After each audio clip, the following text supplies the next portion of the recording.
ఆఖరి నిమిషంలో ప్రాణాలు ఎలా కాపాడబడ్డాయని వింటుంటాం. కానీ ఈ మధ్య నాకు మనసుకు అత్యంత దగ్గరగా జరిగిన ఒక ఇన్సిడెంట్ మీతో షేర్ చేసుకోవాలనిపిస్తుంది అనమాట.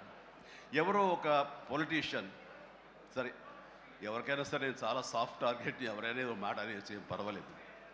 అలాగా ఒక పొలిటీషియన్ నన్ను అకారణంగా, నేను ఇప్పుడు పాలిటిక్స్ చాలా దూరంగా ఉన్నా సరే నా గురించి ఏదో అవాకులు చవాకులు ఆయన పేలినప్పుడు ఆయన మరొక చోటకి ఏదో ఒక ముంపు ప్రాంతానికి ఆయన వెళ్ళటం జరిగింది. అక్కడ ఒక స్త్రీ, ఒక ప్రౌఢ ఆవిడ అది మిడిల్ ఏజ్ ఉంటుందేమో, మిడిల్ ఏజ్.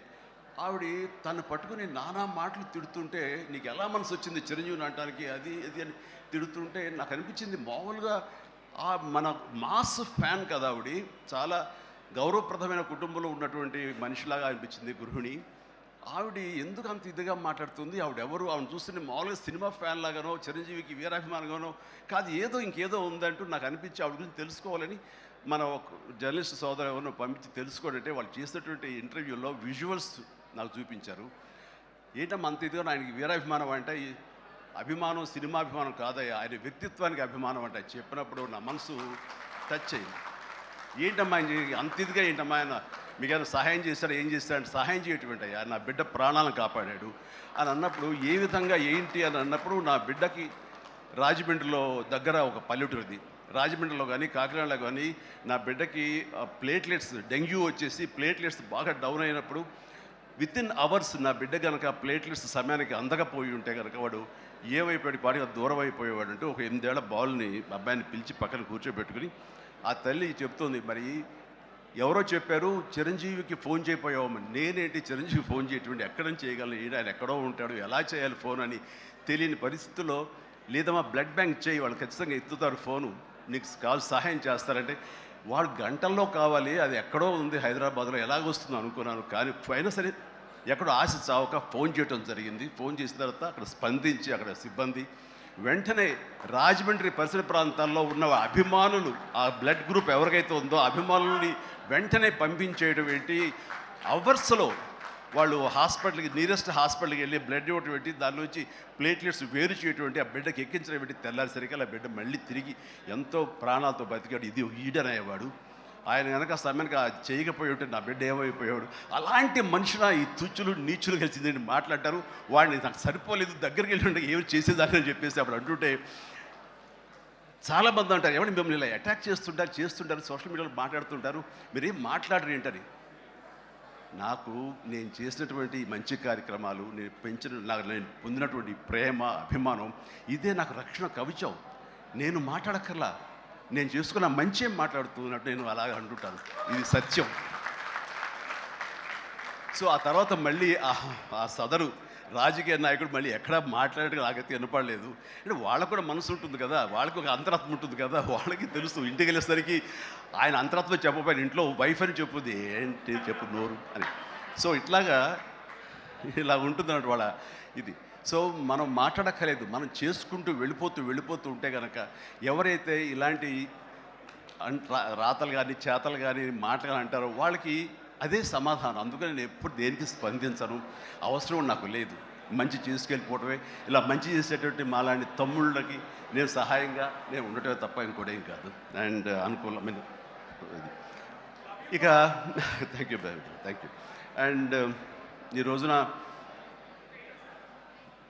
ఎక్కడ ఇతర దేశాల్లో నా అభిమానులు కూడాను నా మాటని స్ఫూర్తిగా తీసుకుని ఆయా ప్రాంతాల్లో వాళ్ళు బ్లడ్ డొనేషన్స్ చేస్తూ ఈ రోజున నా పేరు, నాకు మంచి పేరు, మరింత మంచి పేరు వచ్చేలాగా నేను గర్వపడే విధంగా వాళ్ళు చేసేటువంటి బెడ్ డ్రైవ్స్కి వాళ్ళు ఎక్కడో సరే, ఏ ప్రాంతంలో ఉన్నా సరే, ప్రతి ఒక్కరికి నేను ఎప్పుడూ కృతజ్ఞతతోటి నేను నా మనస్ఫూర్తిగా నా అభినందనలు తెలియజేస్తూ ఉంటాను.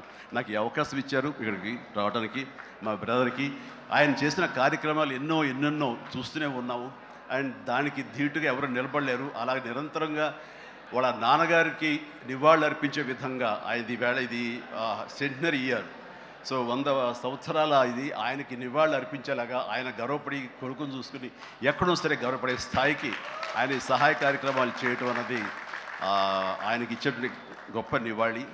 అండ్ ఈ సందర్భంగా మా బ్రదర్ని నేను మనస్ఫూర్తిగా అభినందిస్తున్నాను. అండ్ ఇలాంటి కార్యక్రమాలు ఎప్పుడు చేసినా సరే నా మిత్రుడు, సోదరుడు చుక్కపల్లి సురేష్ గారికి నా హృదయపూర్వక ధన్యవాదాలు, నమస్కారాలు తెలియజేస్తున్నాను. అలాగే ఆయనకి కుడి ఎడమలుగా ఆకాష్, అవినాష్ ఇద్దరు అత్యుత్తమ కుమారులు. వాళ్ళు ఈ కార్యక్రమాన్ని వాళ్ళ భుజస్కంధాల మీద వేసుకుని దీన్ని ఇంత చక్కగా, ఇంత పెద్ద ఎత్తున, ఇంత మెగా బ్లడ్ క్యాంప్ చేయటం అన్నది, దానికి ఎంతో కొంత సహకరించిన మా చిరంజీవి చారిటబుల్ ట్రస్ట్కి ఎనలేని సంతృప్తిని ఇచ్చావు. తద్వారా నాకు ఎంతో సంతోషాన్ని మిగిల్చావు అవినాష్. It's wonderful.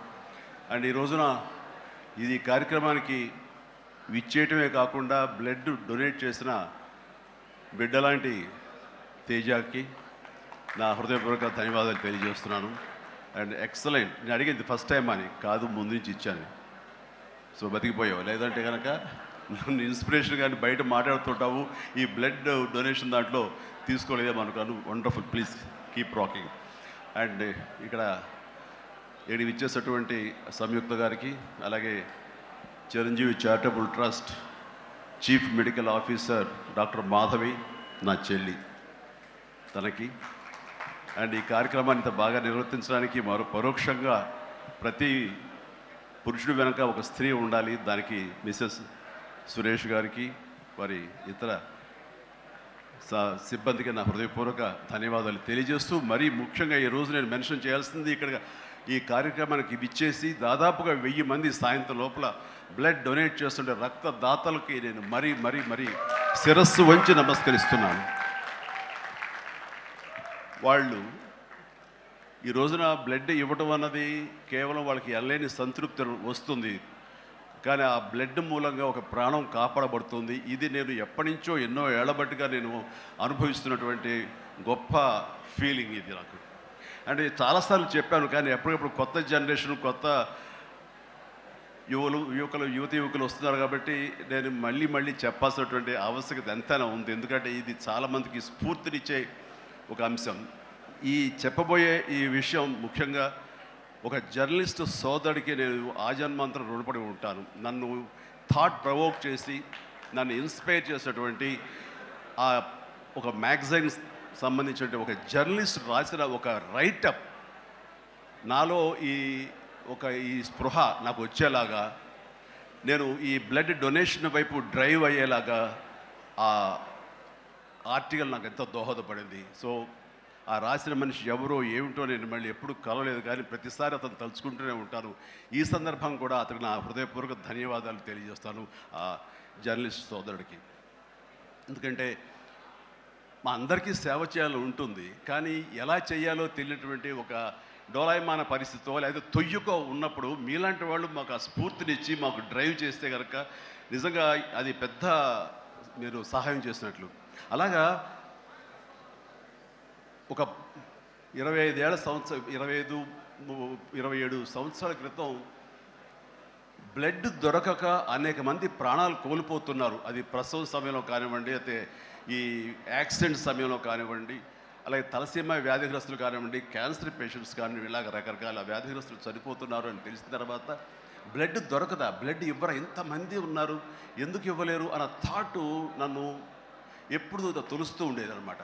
సో మన ఫ్యాన్స్ని మనం వేరే వాటికి డ్రైవ్ చేసే కంటే వేరేగా వాళ్ళని వాడుకుంటూ మన కీర్తి మరింత పైకి ఎదిగేలాగా వాడుకునే కంటే వాళ్ళని ఈ బ్లడ్ డొనేషన్ వైపు మనం మళ్లించగలిగితే కనుక, వాళ్ళు అత్యంత శక్తివంతమైన మనుషుల్ని సామాజిక సేవ వైపు మనం డ్రైవ్ చేయగలిగితే, వాళ్ళని ఛానలైజ్ చేయగలిగితే కనుక ఆ కన్న తల్లిదండ్రులు కానీ, ఆ సొసైటీలో ఉన్నటువంటి ఇతర వ్యక్తులు కానీ, ఆ సమాజంలో వాళ్ళు కానీ వాళ్ళ పట్ల ఉన్న దురభిప్రాయాలని పోగొట్టుకుని మంచి అభిప్రాయం ఏర్పడుతుంది కదా, వాళ్ళకి అల్లని సంతృప్తి వస్తుంది కదా, తద్వారా నేను కూడా ఎంతో సంతృప్తి చెందినవాడిని అవుతాను, ఒక మంచి పని చేసినటువంటి దానికి నాంది పలికినవాడిని అవుతానంటూ ఆ రోజు నన్ను ఇచ్చిన పిలుపు, నిరంతరంగా పెర్సిస్టెంట్గా ఇచ్చిన పిలుపుకి ఈ రోజున వేల మంది, లక్షల మంది ఈ రోజున ఈ కార్యక్రమాల్లో పాల్గొంటూ వస్తున్నారు. ఎనలేని సంతృప్తి పొందడమే కాదు, ఎంతోమందికి ప్రాణాలని కాపాడుతున్నారంటే కనుక అది నాకు చాలా గర్వకారణంగా ఉంది. ఇందాక తేజ సజ్జ అన్నట్లుగా ఈ బ్లడ్ డొనేషన్, రక్తదానం అనేసరికి గబుక్కని స్ఫురించే పేరు చిరంజీవి అన్నారంటే కనుక భగవంతుడు నాకు ఇచ్చిన గొప్ప అవకాశం.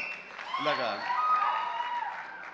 ప్రతి ఒక్కరి మధ్యలో రక్తదానం అనేసరికి నా పేరు వాళ్ళ స్ఫురణకు రావడం, నేను గుర్తు రావడం అనేది నేను ఎన్నో జన్మలు చేసిన పుణ్యఫలంగా నేను భావిస్తున్నాను. దానికి థ్యాంక్ యూ ప్రతి ఒక్కరికి. ఇక్కడ సరే ఎన్నెన్నో ఇన్సిడెంట్స్ వింటుంటాము, ఎన్నెన్నో